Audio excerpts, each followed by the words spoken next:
Hello there everyone, and welcome back to Shogun 2 Fall of the Samurai with the Total Fots mod. This version right here focusing in specifically on the American Civil War. And today we're going to take a look at another one of the custom maps that are provided with this mod. And this one is Fort Wagner.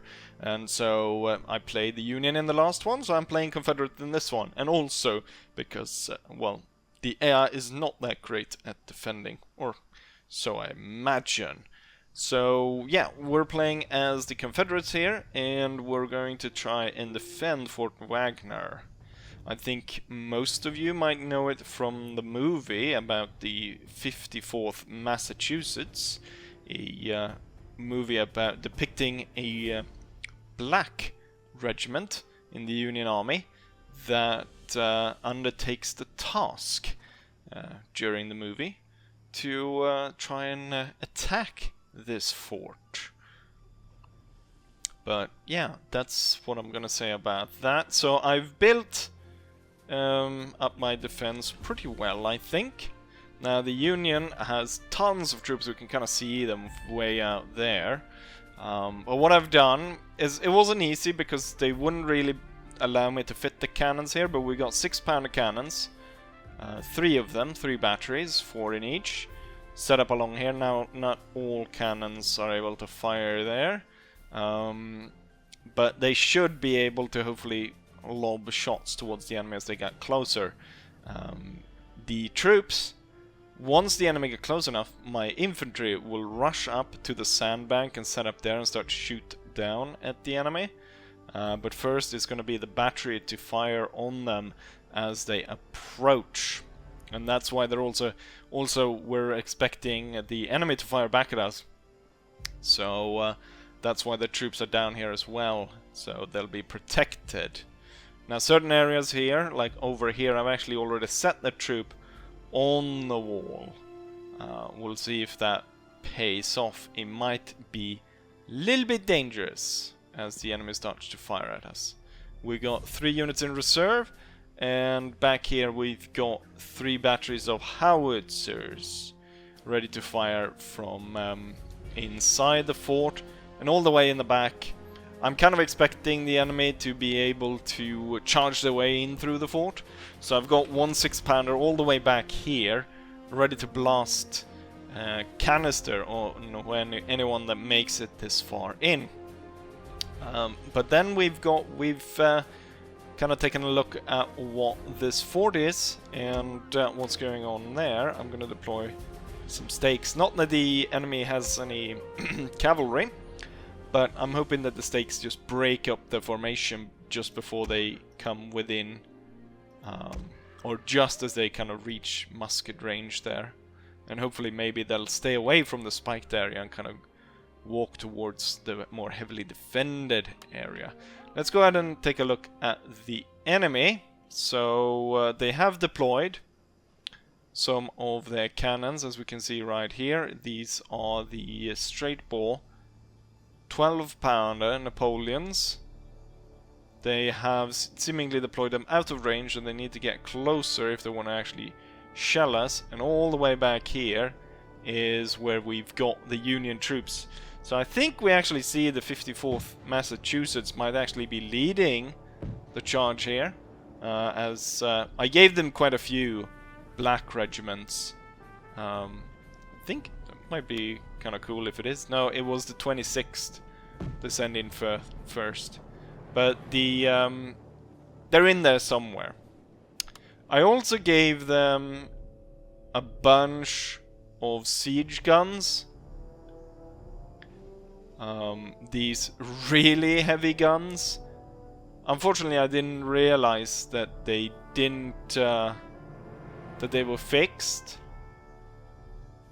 They should have. They have the highest range in the game, and they seem to be trying to fire. It could be that they're not firing because they don't want to hit friendly units. We've got one massive formation of enemy troops right here that doesn't seem to want to move through the swamp to attack us.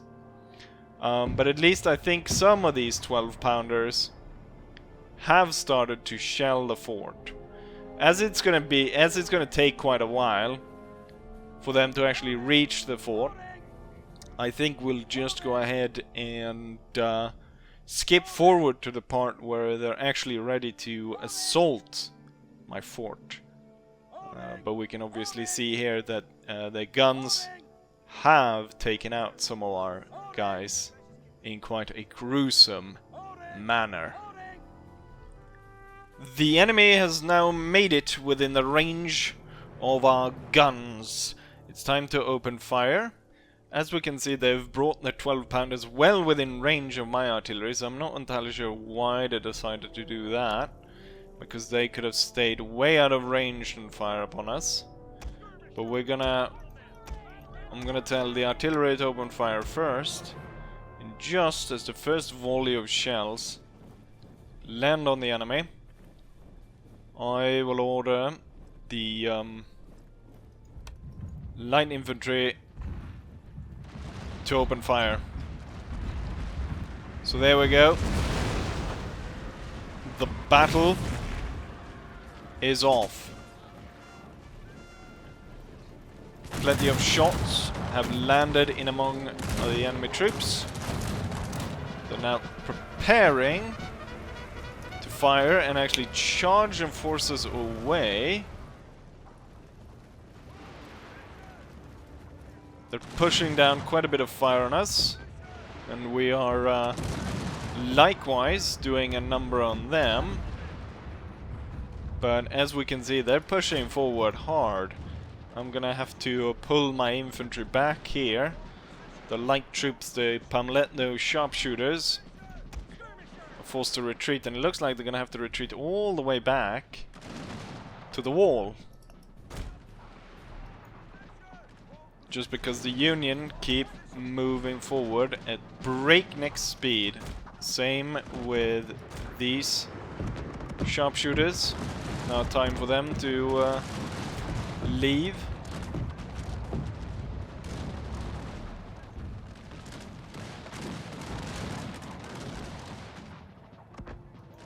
Let's see, they might not actually make it here because the 11th Indiana is hot on their heels.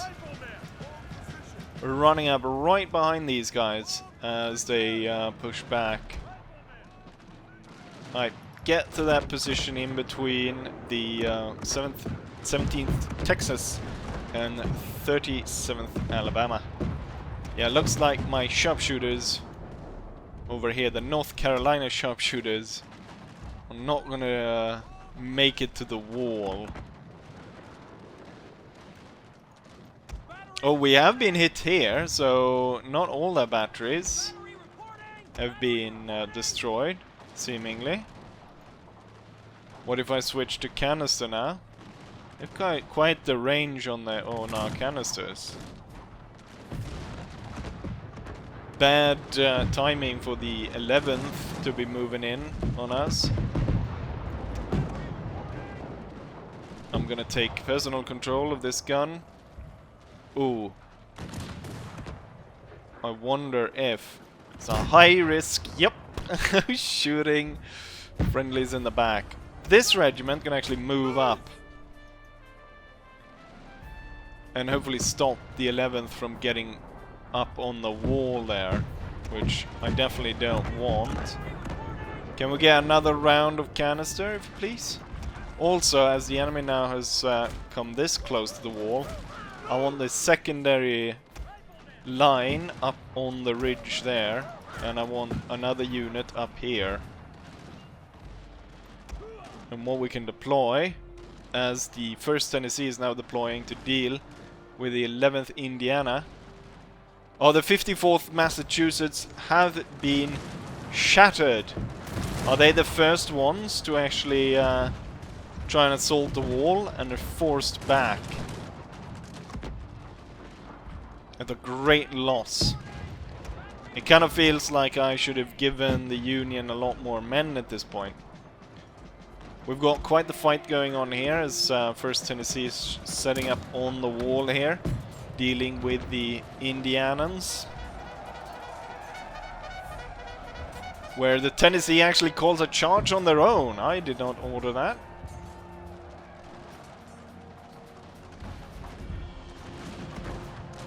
Heavy shelling continues. There's still a lot of Union troops moving in here.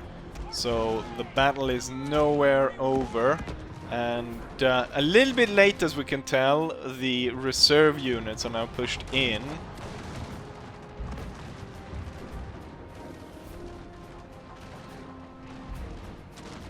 We've got the 22nd Colored Regiment setting up to fire on the walls here. Troops are holding really well. Oh, they're trying to come over the top here. I think I have to aim quite high if I want to hit that unit. Why aren't these firing when the enemy is right in front of them? What if I order you to do... There we go, now they start to fire at them. Oof. Nasty shots here on the 22nd Colored Infantry. Yes, sir.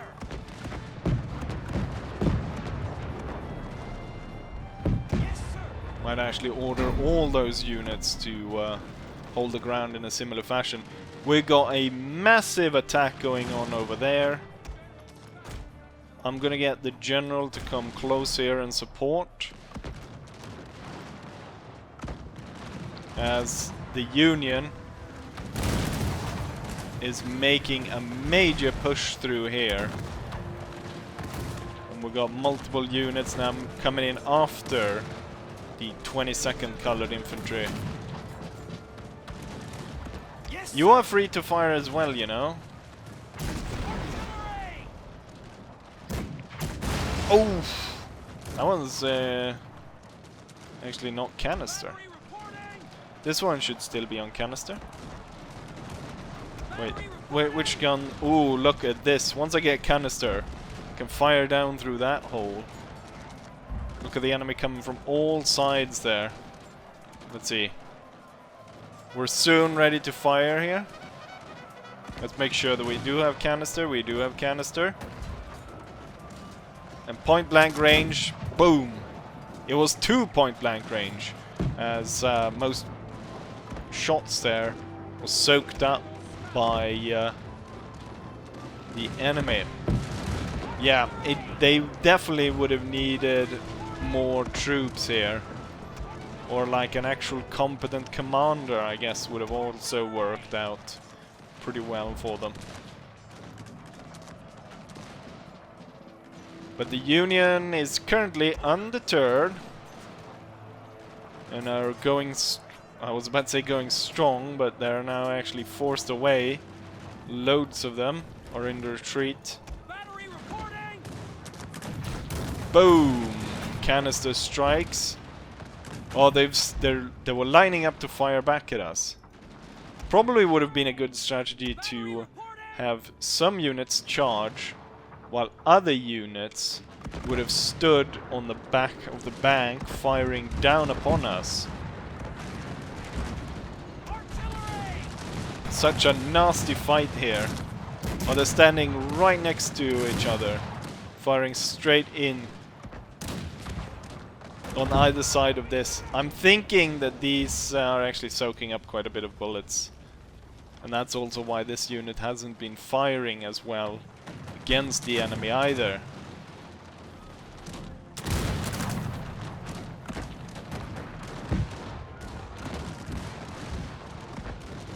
The reserves are gonna be way too late. Oh! I think I forgot to tell this one to fire, not to fire.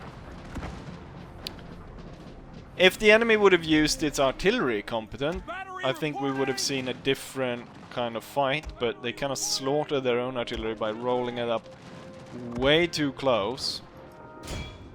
Can I get concentrated volley of canister towards that area right there? Do we think that's possible? Sort of.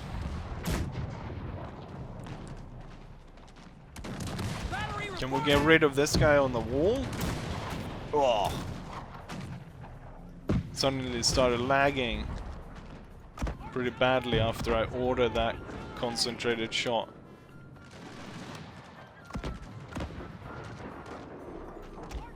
We're gonna give them a little bit of a fighting chance. I'm gonna tell the howitzers to hold fire at this point. So we only really lost one unit, and that was the unit that was out here and didn't make it back in time.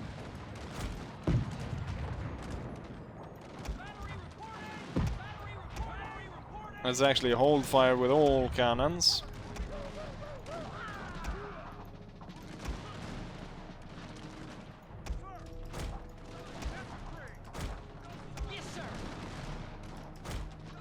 And then I'll order the troops up to the wall.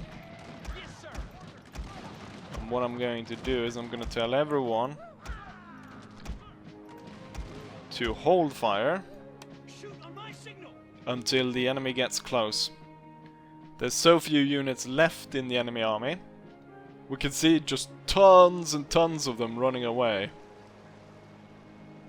They don't want to go ahead and just get slaughtered on the walls. The enemies that are coming forwards are super tired as well. So yeah, definitely needs to rework the troop numbers here quite a bit, I'd say, since not a single unit was actually forced away off the wall, where the one that suffered the most casualties suffered 100 casualties. So yeah, it didn't go too well for the Union, to say the least. Why are you messing like that? Right, now back on the wall. Maybe I can blow that part up, actually, if I aim close enough.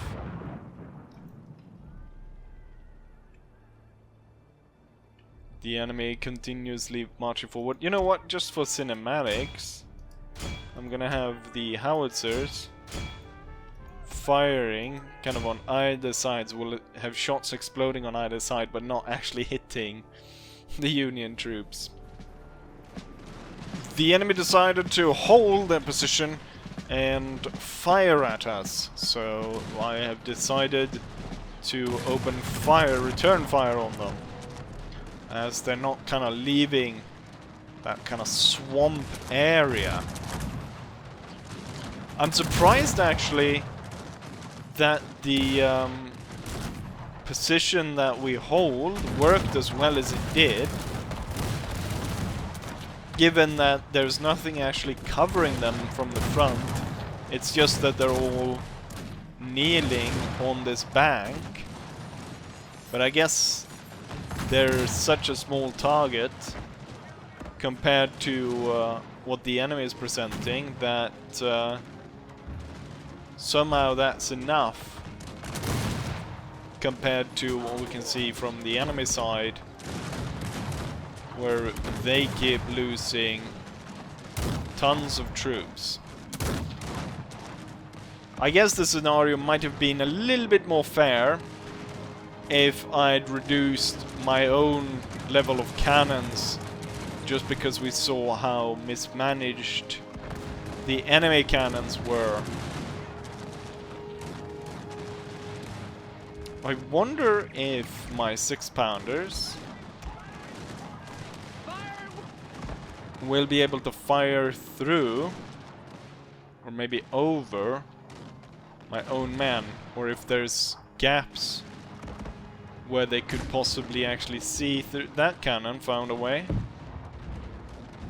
Oh yeah, they're all kind of giving up now. I'm gonna tell the howitzers to fire at will, fire shrapnel down upon the Union troops, which are now giving up a mass. Maybe what I should do for the next one is maybe I should try and attack this, which would be more, could be more interesting depending on how the AI decide to defend this place. Oh, we've set fire to something? A palm tree has been set ablaze out here. I didn't realize that could happen. And it also seems like these guns are kind of unable to... Ooh, where is this gonna land? I guess because of the trajectory of the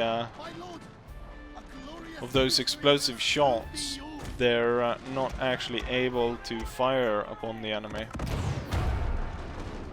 A single unit remains out here. And now when the howitzer shots start blasting among them...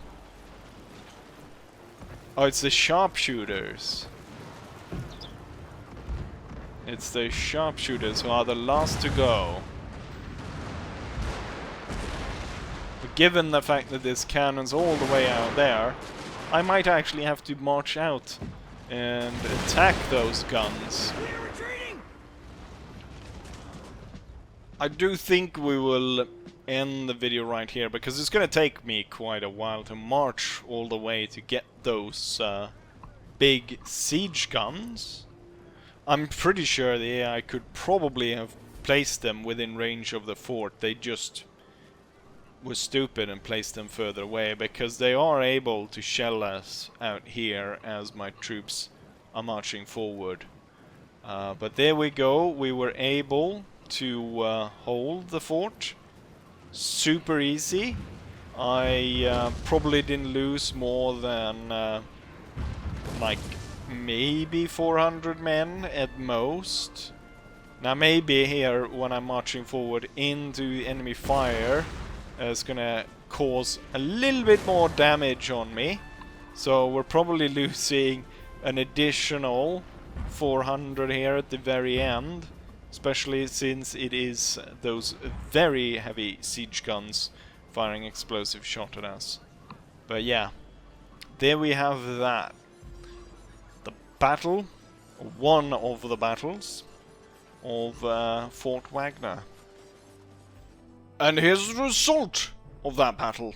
The enemy deployed about 7,000 men, while we deployed almost 5,000. I ended up losing 1,600. A lot of that, I imagine, was after we had actually defended the fort and we decided to advance on the siege guns. They managed to kill 8... Wait, we lost 1,600. They killed 800. Oh yeah, their guns killed 800. So their infantry attack of 7,000 men killed exactly the same number of troops as their artillery did when we advanced on it. Interesting. It's kind of weird how it became the exact numbers like that. Let's see who did the most kills. 17th, Texas.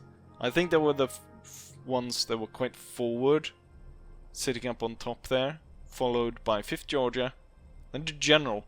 Now, the reason why the general's there is because at the end there, I detached him from the army that was going to get the siege guns, and he attacked a big clump of retreating troops. That's why he managed to get 455 kills. And then 300 and so on drops off pretty rapidly. The guns didn't actually kill that much, but I think the guns does a lot of morale damage. And that's the importance of them, because if you look at the numbers of kills, it's kind of pathetic. Like this one right here only killed 29. 13 Alabama killed 15. I think this cannon though is the one that's all the way in the back. In terms of what the enemy did, 11th Indiana is the one that killed the most, which was the one that charged down my North Carolina sharpshooters, if I'm not mistaken. Followed then by 5th Minnesota at 69, a measly 69 kills, losing 317. And all their score is pretty shit. I want to see what their guns did. So here's their guns. Their 1,000-pound rifle Parrot guns, killing these two, killing about 300 and 150 for these. Their 12-pounder smoothbore artillery killed basically nothing because they were never properly deployed. One of their guns managed to kill 17. I want to see who lost the most, and I'm not talking about my own men, I'm talking about the enemy. So 26th colored infantry lost the most. Only 20 of those guys made it out. Followed by another colored infantry at 333. 5th Minnesota, 20th New York, 100. Where do we have Massachusetts? Quite far down on the list. They lost 100 men before they left the field. So they did not fight as hard. But they could have lost those 100 men really rapidly, and that could have caused them to collapse.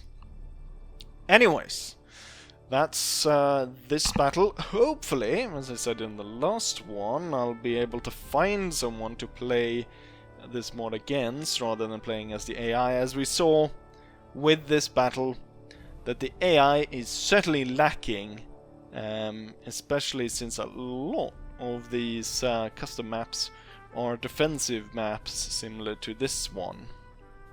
But yeah, I'll say as I always say, hopefully you guys enjoy this, and hopefully I'll see you guys for the next one. Bye!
my signal!